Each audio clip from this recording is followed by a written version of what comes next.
Yo guys, what up? Jomac here and welcome back sa channel natin. So right now, nandito pa rin tayo sa Burnham Park, Baguio City.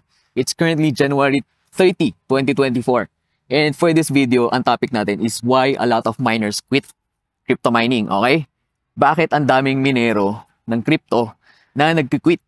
And ano yung mga possible reasons, okay? Mga biggest reasons nila and paano i-prevent, okay? So, if this is interesting to you, hit like, hit subscribe, and share this video to anyone na tingin mo will be interested with this topic. So let's get started.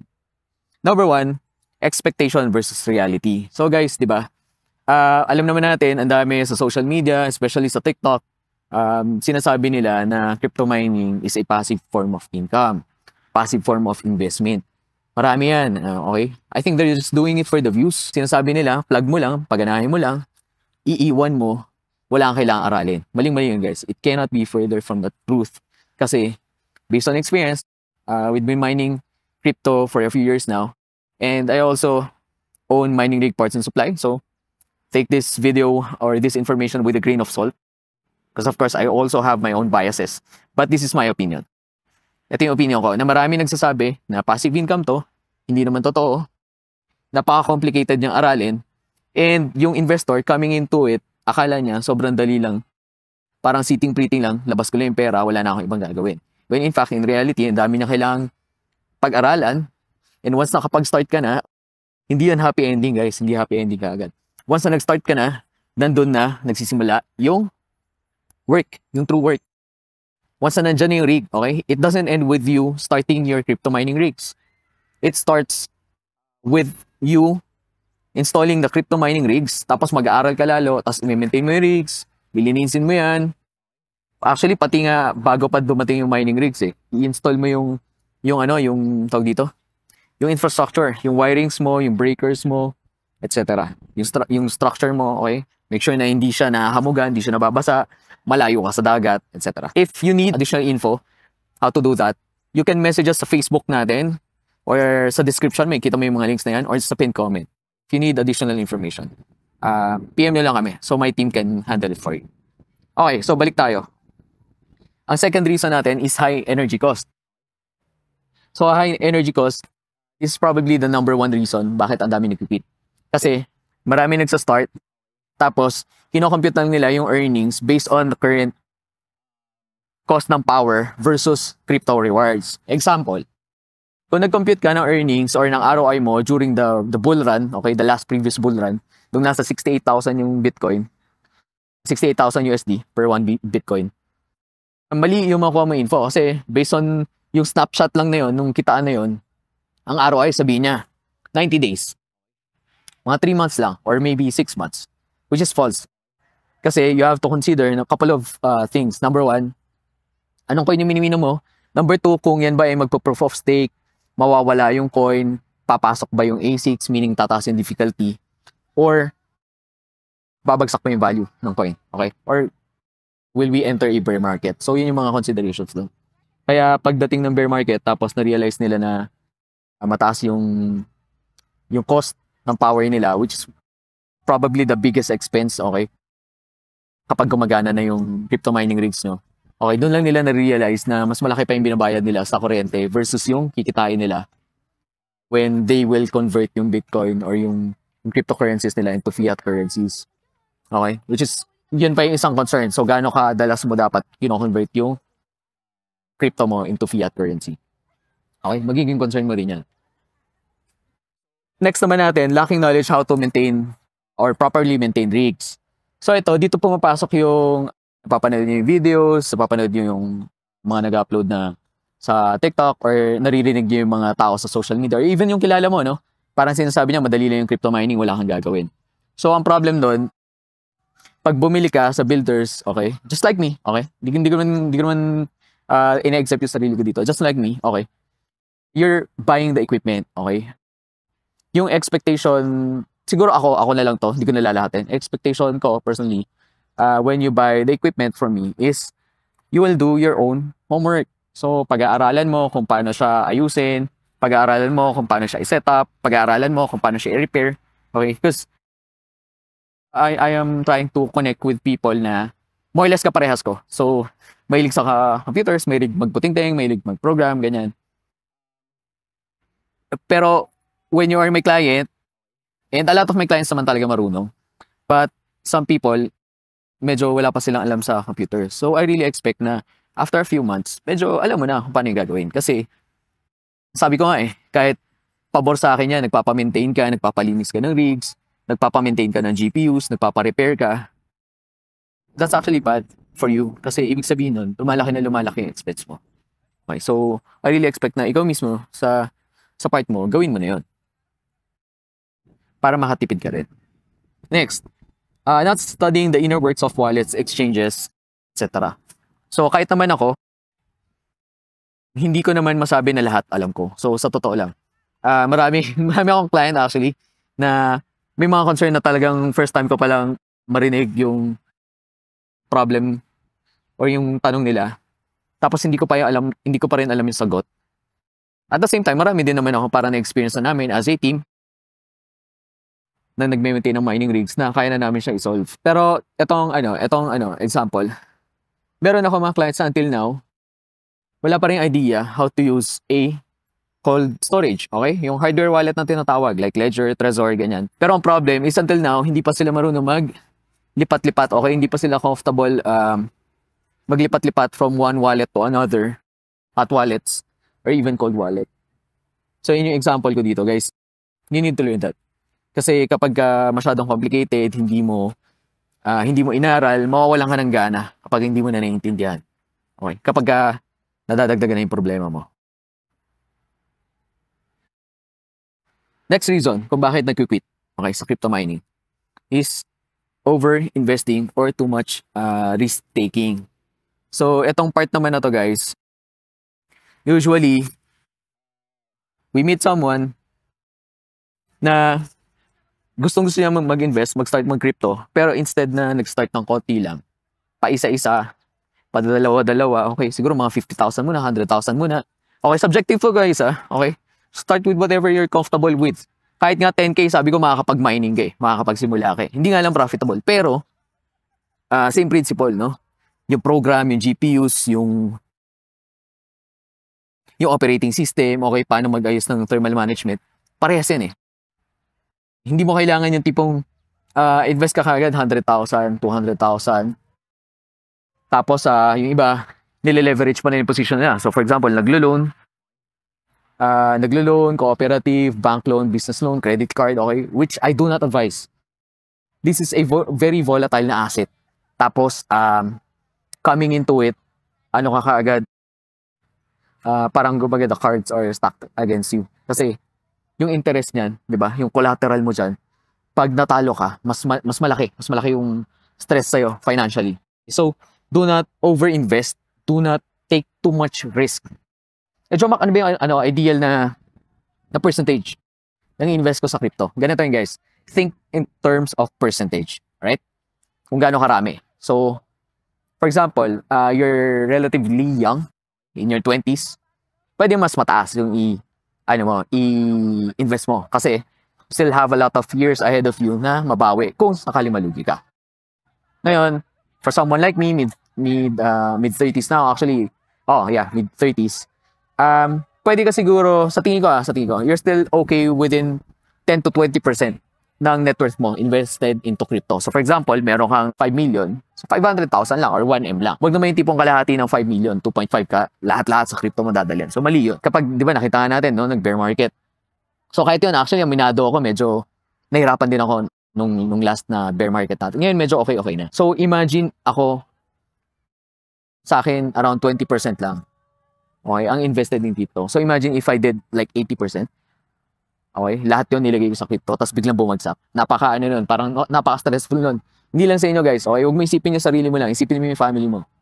Isipin mo yung mga anak mo. Okay, isipin mo yung parents mo. Lalo na kung breadwinner ka. Kung ikaw lang yung talagang nagtataguyod sa family. Maling-mali. So stay within minimal siguro minimal exposure lang. 5%, 2%, 3%. Lalo na kung matanda na. So for people in their 40s, 50s, okay? Actually, yung first tanong ko sa inyo is, are you still comfortable with computers and equipments and IT stuff? Kasi if not, you either invest na lang sa, pwede kang mag-invest sa ETF, pwede kang mag-invest na lang sa coin, pwede kang mag-dollar cost averaging na lang. Do not enter into something na sobrang complicated na you will need other people to do it for you, otherwise hindi mo siya magagawa. Unless meron kang team, okay? Kasi meron naman akong clients na meron talagang negosyo, meron na silang sariling team ng IT na gagawa nun para sa kanila. Okay, so again, ang ideal ko is, if you're in your 20s, kahit gusto mo, 20 plus pa ng net worth mo, invest mo sa crypto. If you're within your 30s, okay, siguro 10 to 20% na lang. If you're 40s and above, baka pwede 5% na lang. Kasi by that time, in my opinion, dapat hindi ka na masyado nagfo-focus nito ng very volatile na assets. Dapat, in my opinion, okay, opinion ko lang to, real estate siguro or near cash na assets. Like your mutual funds or stocks. So, yung gano'n, yung madaling may cash. Okay, next na problem. Kung bakit ang dami nagkukwit sa crypto mining is lots of noise. They don't know who to listen to. Lahat expert. So, guys, maraming guilty dito. And actually, minsan tingin ko guilty ako dito. Hindi ko maiwasan, no, pag nagbibigay tayo ng advice. Minsan, nagsa-step ako out of my boundaries as a crypto miner. Pero malala kasi to, pagka nakakarinig ka ng mga taong kung ano-ano yung ini-invest nila, kung ano-ano yung insights nila. Pero they're speaking on a topic na hindi pa nila na-try personally. So, lalo na when we go into the bull run, maraming magsasuggest na, okay, itong miner XYZ. For example, no, last bull run. Sige, tara, mag-helium mining tayo. Helium mining. Sige, tara, CPU mining tayo. Raptorium. Okay, lugi ako. Laki. Multiple six figures nawala sa akin doon. Tara, A6 tayo. Okay. Which is, may point naman lahat ng yun. Pero, yun nga yung sinasabi ko, lahat expert. Pero pag tinignan mo, hindi naman talaga nila ginagawa yung ina-advise nila or hindi pa nila na-experience yung sinasuggest nila. So, for example, A6, no? Ang dami kong kilala, nag-A6, nagbibenta ng A6. Tapos, yung pinagbibenta nila, residential setting. So, paano yun? Pag na-complain ka, noise complaint, okay? Paano yun? Pagka sinaksak mo siya, 3,000 watts pala sorry sa hangin medyo malakas yung hangin. Paano kung sinaksak mo, tas 3,000 watts pala, sunog yung wiring mo, okay? Rented pala yung lugar. So, yung mga ganon, mga ganon problem. Hindi alam, bago ka pa lang, kung sino-sino yung sources mo ng info, medyo naguguluhan ka kung ano yung dapat mo sundin. So, which is, pabalik na tayo dun sa suggestion ko. Stick to one strategy muna, yung itatry mo. Isa lang muna. Tapos, do it as efficiently as possible. Hindi ko sinabing mag-invest ka ng sobrang laki. I-try mo lang, pakonti-konti lang, para pag natalo ka, hindi masyadong masakit. Plus, ang goal mo is to learn. Not to earn yet, but to learn. Buo ka ng system unit mo, worth mga 20K. Pag-aralan mo yung basics. Ganun ako nag-start, guys. Ganun ako nag-start. Tapos you go from there. Saka mo palakihin na lang. Alright? Para by the time na na-experience mo, naisip mo, okay, ito para sa akin to. Ito, hindi para sa akin to. Ay, na-discover ko na gusto ko pala, trading na lang. So, wala nang problema doon. At least hindi ka malilito na palipat-lipat yung types of investment. Okay, last. Ito to. Napaka-importante nito, guys. And, sakto, ito yung last na sinulat ko dito. Ang last reason kung bakit ang dami nag-quit sa crypto mining or ang daming hindi nagsisimula kahit favorable yung conditions nila for mining is because we lack people na sinishare yung success stories nila. So, yun yung problem. So, alam naman natin, di ba, cryptocurrency, one of the good things about it is yung anonymity, okay? Yung privacy, di ba? Na hindi siya parang ano ba yung sabihin dito? Hindi siya sobrang, it's not the type of asset na sobrang dali mo malaman na, uy, ito, may pera to, ganito, ganyan. Diba? Kung parang, ano ba example ko? Ito, kunwari. Gusto mo mag-transfer ng cryptocurrency worth, sabihin natin 1 million from one wallet to another. Wala nang wala nang tsachabureche, diba? Sa exchange. Pwede mo siyang ilipat na lang yung coins mo from one place to another. Pero try that with a bank. So, hindi mo magagawa. Ang daming tanong. So, ano ibig sabihin dito? Usually, yung crypto, ina-attract nila na tao is yung mga ganon. Medyo on the conservative side. Okay? Again, you will also have some people na are flashy about it. Wala namang problema doon. Pero usually, especially sa mga crypto miners, hindi sila yung tipo ng tao na gano'n. Ayaw nga nilang pasabi. Okay, dami kong client na ayaw nilang pasabi kung sino sila. Private lang. So yun nga, lack of people who share their success stories. So for example, may client ako who earned millions, crypto mining. Hindi ko man ma-post yung story niya, hindi ko siya matag, di ba? Hindi ko ma-flex, di ba? Kaya yung mga nagsa-start din, so wala rin silang idea doon sa mga nagsasucceed. Ang alam lang nila, yung mga natalo, yun lang, limited. Or yung mga nagmamining, katulad ko. Hindi ka, tapos ang isa pa dito, they're also concerned with yung when telling their story, of course, since yung security nila, di ba? Kasi alam naman natin sa Pilipinas, no? Medyo risky pag fina-flash mo yung wealth mo. May kaakibat na na risk yan sa not only to you but to your people around you. So ayaw din nila doon. And last but not the least, 'di ba? Pag sinabi nila, for example, an individual, okay, umabot ng 8 million yung earnings niya, crypto mining for the last bull run. Kung pinost niya yun, social media, kung sinabi niya yung story niya, 100% sure ako may magko-comment. BIR, paki naman, yung mga ganon. So, yun iniwasan nila, guys. Kaya talagang konti lang yung nagkukwento ng success stories nila. And with that, marami din na de-demotivate, okay? They enter too late, tapos they exit too early. So, ang point ng video ko na to, okay, kaya ako siya ginawa. If you feel, okay, again, sabi ko naman sa inyo, I'm just telling a story here, okay? Wala ako sinasabi na ito dapat gawin mo, ganito, ganyan, okay? Doon sa mga nabanggit ko, if you feel na this is too much risk for you, if this is something that you're not comfortable with, there are other types of investment naman. You have your real estate, your stocks, bonds, maybe you put up your own business. If you're not comfortable naman with this one, then by all means, wag mo siyang gawin. Okay, wag mo na i-risk. Kasi ngayon pala, sinasabi ko sa inyo, yung usual na may encounter mong problem once you enter. But, on the flip side naman, if you're someone that is into computers, gusto mo malaman yung bagong technology, di ba? Because parang sabi nga nila, blockchain is like the second coming of the internet. Eh. So, kung this is something na you are definitely interested in getting involved, then start small.